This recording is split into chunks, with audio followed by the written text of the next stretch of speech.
नमस्कार, मी अनुराधा तांबोळकर. बाहेर मस्त थंडी पडली आणि थंडी म्हटली की आपल्याला आठवतात ते पहिल्यांदा गरम गरम सूप. कारण गरम गरम सूप प्यायला थंडीतनं अगदी मजाच येते बरं का. सूपचे सुद्धा किती प्रकार आहेत की नाही. टोमॅटो सूप आहे, गाजराचं आहे, ब्रोकोली आहे, मशरूम आहे आणि सगळे सूपचे जे प्रकार आहेत ते घरी करायला अत्यंत सोपे आहेत.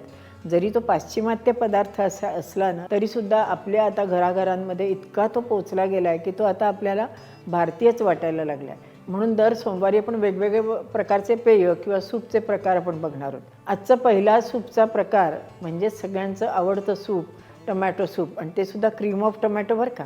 चला तर मग स्वयंपाकघरात जाऊयात आणि पटकन कसं करतात ते आपण बघूया.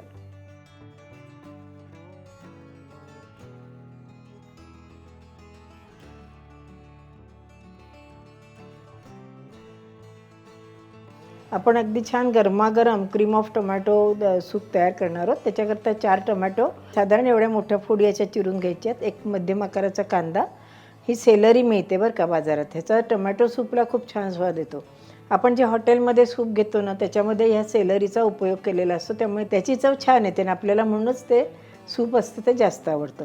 तर अशा सेलरीचे मी 2-3 पानं घेतलेली आहेत. गाजराचे तुकडे आहेत, 2 लसणाच्या पाकळ्या आहेत, कोथिंबीर आहे आणि त्याच्याबरोबर आपण एक साल काढलेला मध्यम आकाराचा बटाटा आपण ते चिरून घेतलेला. आता हे सगळं आपण एकत्र करणार आहोत आणि छान उकळून घेणार आहोत. याच्यात अगदी थोडंसं आपण बटर घालणार आहोत, कारण आपण कच्चा कांदा घेणार आहोत ना, त्याचा आपल्याला कच्चेपणा घालवायचा. म्हणून बटर घातलं आहे आणि लसणाच्या पाकळ्या ज्या आहेत त्या आपण याच्यात घालून घेणार आहोत.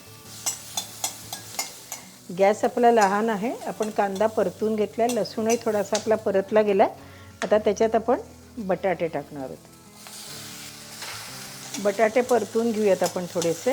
बटाट्यामुळे काय होतं की घट्टपणा येतो सूपला. नंतर आपण ही सेलरी, गाजर, कोथिंबिरीच्या काड्या आणि थोडीशी कोथिंबीर, जास्ती करून काड्या याच्यात वापरल्या, आणि हे टोमॅटो आपण घालणार आहोत.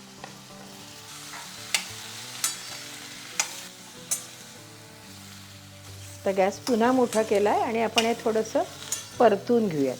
टोमॅटो सूपसुद्धा वेगळ्या पद्धतीने करता येतं. याच्यामध्ये थोडासा व्हाईट सॉस घालतात. व्हाईट सॉस म्हणजे काय, 1 चमचा बटरमध्ये अर्धा चमचा मैदा परतून घ्यायचा थोडासा, आणि मग त्याच्यात एक लसणाची पाकळी ठेचून टाकायची आणि 1 कप दूध घालून ते शिजवून घ्यायचं. त्याला व्हाईट सॉस म्हणतात. तो व्हाईट सॉससुद्धा वापरून टोमॅटो सूप केलं जातं. पण आज आपण ह्याच्यामध्ये क्रीम घालणार आहोत, त्यामुळे व्हाईट सॉस काही घालणार नाही. आता याच्यामध्ये फक्त आपले टोमॅटो बुडतील एवढं पाणी घालायचं. आता याच्यावर पाण्याला उकळी आली की झाकण ठेवून आपण हे शिजवून घेऊयात. आता पाण्याला उकळी आली, आपण त्याच्यावर झाकण ठेवतो आणि बटाटा शिजूस्तोवर आपण हे चांगलं शिजवून घेऊयात. म्हणजे साधारण एक 7-8 मिनटं लागतात. एक 6-7 मिनटं झालेत, आपण बघूयात बरं का. हां, आपला बटाटा छान शिजला गेला आहे ना. 2-3 तुकडे झाले की नाही त्याचे. आता आपण हे गाळून घेऊयात आणि गार करून आपण नंतर ह्याची पेस्ट मिक्सरमधनं काढून घेऊयात. हे इथे मी हे ठेवली, चाळणी ठेवली आहे आणि चाळणीत आपण आणि खाली एक भांडं ठेवलं आहे बरं का, कारण ह्या खालच्या पाण्याचा सुद्धा आपल्याला उपयोग करायचा. यातली सेलरी जी आहे ना ती आपण काढून घेऊ, कारण आत्ता जे उकळल्यामुळे जेवढा सूपाला आपल्या छान त्याचा स्वाद लागलेला आहे किंवा आलेला आहे तेवढाच आपल्याला बासून जाईल. सेलरी जर आपण वाटताना तशीच ठेवली तर मग काय होतं की ती खूप स्ट्रॉंग त्याचा वास येतो आहे की नाही. पण सेलरी काढून घेतली म्हणून मी मोठी पानं टाकली होती. सेलरीचे खालचे देठ असतं त्याचे जरी मोठे मोठे तुकडे करून टाकले स्वच्छ धुवून तरीसुद्धा चालू शकतो. आता हे आपण थोडंसं गार करून घेऊयात आणि मिक्सरमधनं बारीक करून घेऊयात. आता हे टोमॅटो गाळल्यावर जे पाणी होतं ना खाली ते आपण पहिल्यांदा गाळून घेऊयात. त्यामुळे बिया वगैरे सगळ्या निघतात.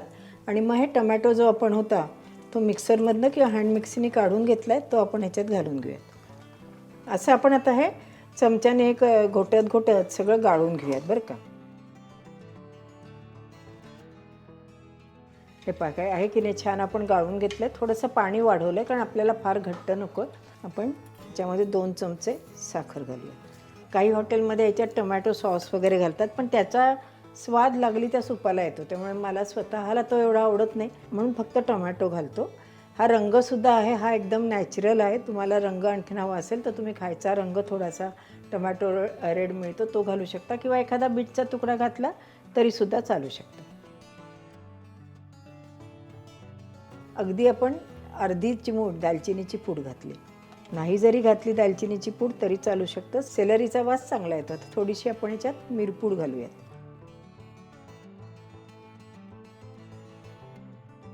आपण आता जे केलं हे पातळ सूप आहे. हॉटेलमध्ये थोडंसं घट्ट असतं, पण आपल्याला शायनिंग जर आणायचं असेल तर 1 चमचा मी कॉर्नस्टार्च घेतलेला आहे. त्यात पाणी घातलेलं आहे एक साधारण अर्धी वाटी आणि आपण ह्याच्यात थोडं थोडं घालणार आहोत. ते सुद्धा गाळून घेणार आहोत, म्हणजे कचरा वगैरे काही असेल तर तो निघून जातो.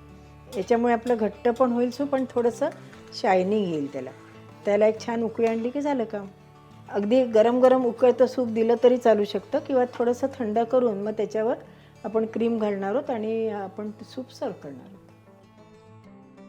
त्याला छान उकळी आली आहे. आपलं सूप तयार झालं.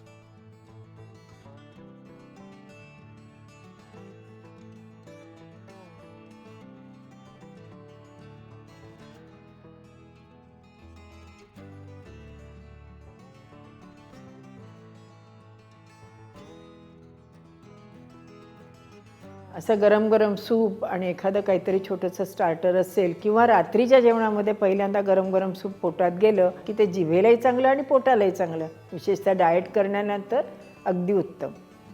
अशाच छान छान रेसिपी बघण्याकरता अनुराधा चॅनलला लाईक करा, शेअर करा आणि सबस्क्राईब करा. आणि हो, बेल आयकॉन दाबायला विसरू नका. धन्यवाद.